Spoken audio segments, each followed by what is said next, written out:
प्यारे बच्चों, क्लास 11 में आपको हम दूसरा खंड चल रहा है। भारत का भौतिक पर्यावरण दूसरा खंड है आपका। इसमें जो है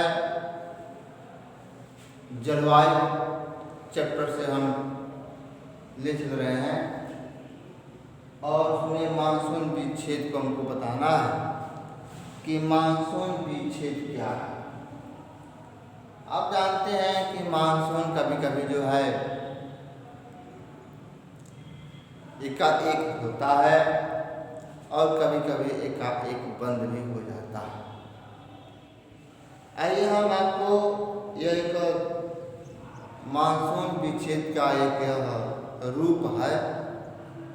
भारत में मानसून विच्छेद की जो प्रक्रिया है वह दक्षिणी पश्चिमी जो मानसून होती है ना, दक्षिणी पश्चिमी जो मानसून होती है, एक बार कुछ दिनों तक वर्षा होती है। होने के बाद फिर यदि 2 या कई सप्ताह तक अगर वर्षा नहीं होता है तो मानसून विच्छेद की स्थिति हो जाती है। एक बार फिर सुन लो, दक्षिणी पश्चिमी मानसून काल में एक बार या कुछ दिनों तक वर्षा होने के बाद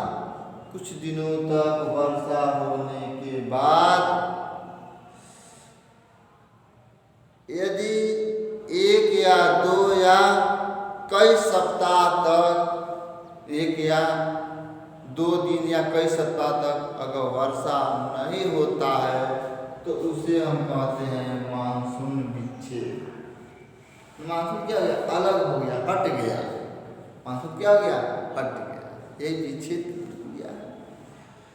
तो इसके जो कारण है, आखिर मानसून क्यों 2-3 दिन बरसता है उसके बाद से एकाएक हट जाता है, इसका भी तो कारण होना चाहिए। कारण ये हम जानते हैं, अगर पश्चिमी तट पर आप जानते हैं भारत का जो ये हिस्सा है यह पश्चिमी तट है। यह आपका जो है पश्चिमी तट है। ये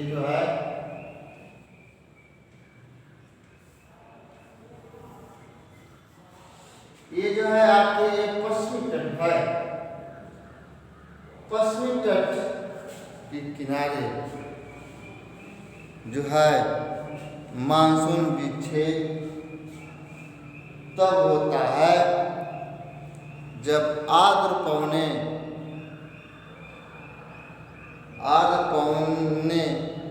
तट के समानांतर हो जाती है, तब जो है मानसून में विच्छेद की स्थिति पैदा हो जाती है। और उत्तरी भारत के विशाल मैदान में मानसून का विच्छेद उष्णकटिबंधीय क्षेत्र में पड़ने के कारण जो है मानसून विच्छेद की प्रक्रिया शुरू हो जाती है। इसके बाद हम बच्चों आपको हम बताएंगे कि ऋतुओं का लय। एक चीज़ एक और बता दें हम, फिर एक और कारण होंगे। मानसून जैसे राजस्थान का ले लो, ये आपका राजस्थान है। ये राजस्थान जो है आपका में मानसून विच्छेद की प्रक्रिया तब होती है जब वायुमंडल में निम्न वायुदाब संतुलन पर तापमान की विलोमता, कभी तापमान घटता भी है और कभी बढ़ता भी है। इन बढ़ने और घटने की प्रक्रिया में आध पौने, आध का मतलब होता है नमी से, या पौने जो है ऊपर क्या होती है, जब आध पौने जब ऊपर जब उठती है तो इसकी जो नमी क्या जाती है, सूख जाती है। और जब सूख जाती है तो वर्षा नहीं होता है। यह जो है मानसून विक्षिप्त के कारण होता है। अब मैं आपको ऋतुओं के बारे में हम आपको बताना चाहते हैं कि ऋतुओं की लय क्या है।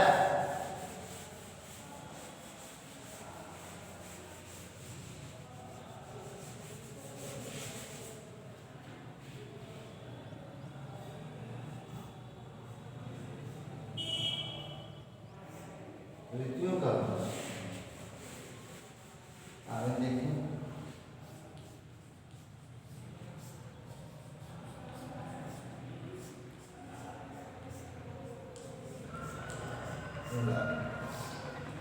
ऋतुओं का लय क्या है। आप जानते हैं कि भारत एक जलवायु मानसूनी प्रदेश है। यह ऋतुओं के अनुसार शीत ऋतु, ग्रीष्म ऋतु और जाड़े की ऋतु होती है। तो शीत ऋतु और ग्रीष्म ऋतु और दक्षिण पश्चिम मानसून के और मानसून की जो निर्वतन की ऋतु होती है, मानसून का निर्वतन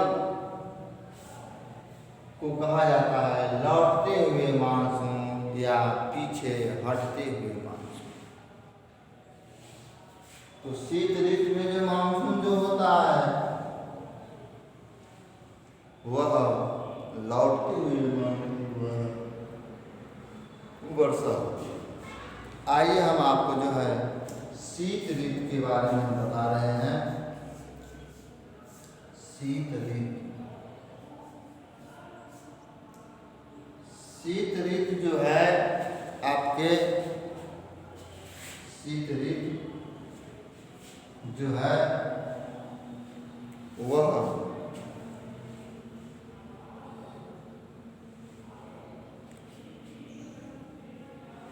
आप जानते हैं कि तापमान जो होता है आमतौर पे कह लिया जाए कि उत्तरी भारत में, यह आपके भारत का जो हिस्सा है,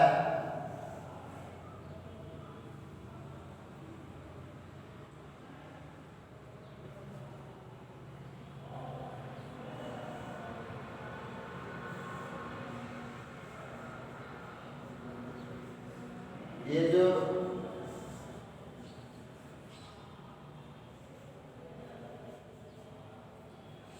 ये भारत जो आपका है, भारत के हिस्से में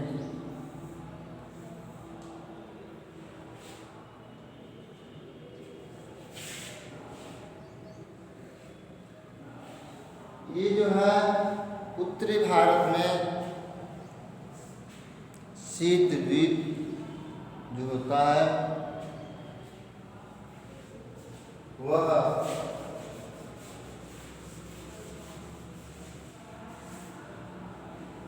शीत ऋतु जो होता है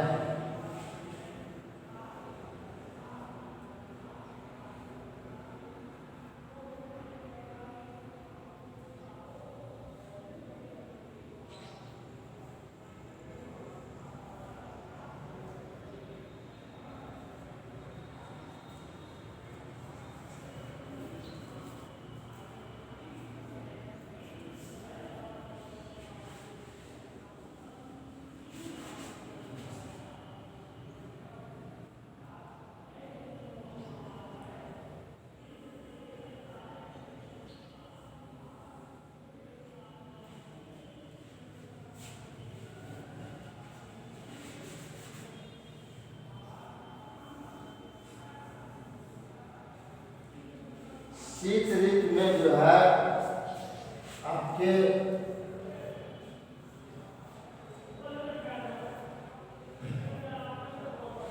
उत्तर भारत में जो है नवंबर के मध्य से आरंभ होती हैं और उत्तरी मैदान में जनवरी और फरवरी में सर्वाधिक वर्षा जो है ठंडे महीने होते हैं। जनवरी और फरवरी उत्तरी में जो है आपके सर्वाधिक ठंडा पड़ता है, ठंड महीने होते हैं। इस समय उत्तरी भारत में अधिकांश जो भागों में जो है औसत और दैनिक तापमान जो पाया जाता है उसमें जो है उत्तरी जो भारत में जो होता है एक तरह से कहा जाए कि वहाँ पर दैनिक तापमान जो होता है 21 डिग्री सेल्सियस तक पाया जाता है और 21 डिग्री सेल्सियस तक जो है जब पाया जाएगा तो वहाँ पर आज दाब जो होता है कम पाया जाता है, ये तापमान काफ़ी कम हो जाता है। तो पंजाब और राजस्थान में शिवांक बिंदु से जो है नीचे चला जाता है और निश्चित रूप से ठंड के मौसम में जो है यहाँ पर वर्षा जो है नहीं होती है। तो इस ऋतु में उत्तरी भारत में जो है अधिक ठंड पड़ने के मुख्य रूप से 3 जो है कारण होते हैं।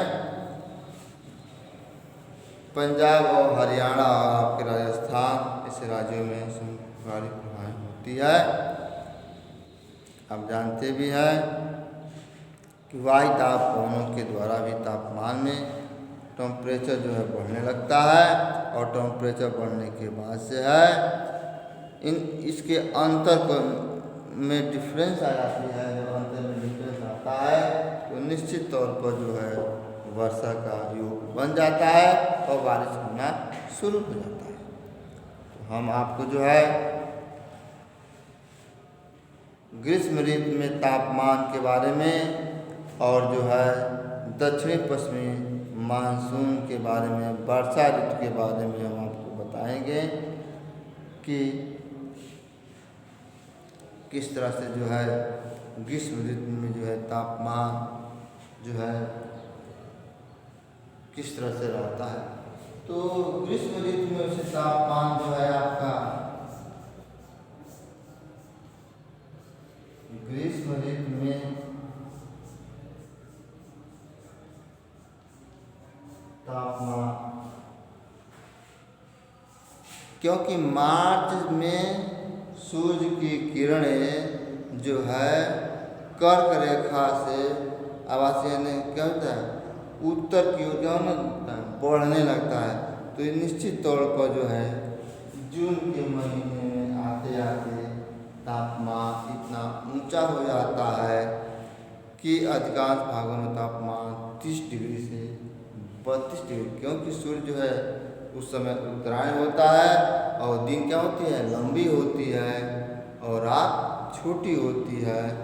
तो यहाँ पर तापमान और मार्च में दक्कन के पठार दिन का जो है एक तरह से कहिए का अधिकतम तापमान जो है किया जाता है और इस प्रकार से जो है उसमें जो है ग्रीष्म ऋतु में इन मौसम और तापमान के अंतर के कारण जो है वायु दाब में डिफरेंस होगा। जब डिफरेंस होगा तो निश्चित तौर पर जो है जलवायु में परिवर्तन देखने को मिलता है। इसके बाद से हम आपको ये बताएंगे कि दक्षिणी पश्चिमी मानसून की ऋतु में वर्षा किस तरह से होती है। तो दक्षिणी पश्चिमी मानसून द्वारा वर्षा जो हमने बताया, इसके बाद से हम बताएंगे कि अरब सागर में मानसूनी पवनों के बारे में।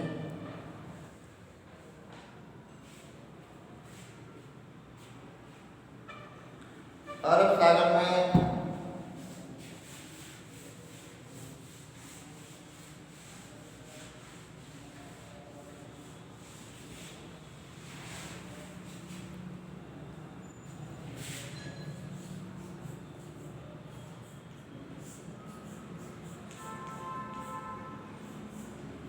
अरब सागर के मानसूनी पवन की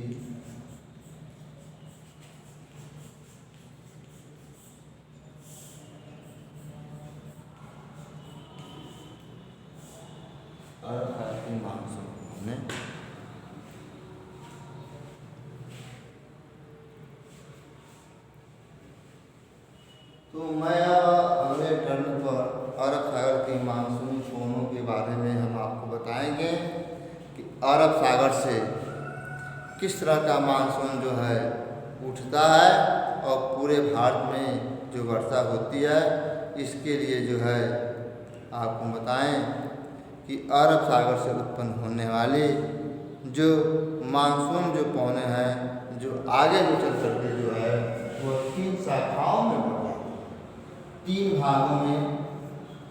3 भागों में जो है अरब सागर की मानसून जो हवाएं होती है वो बढ़ जाती है और इनके द्वारा जो है ये वर्षा होती है। तो इसको हम जो है आपको कल बताएंगे कि अरब सागर की मानसूनी पवनों द्वारा भारत में वर्षा का योग क्या बनता है। धन्यवाद।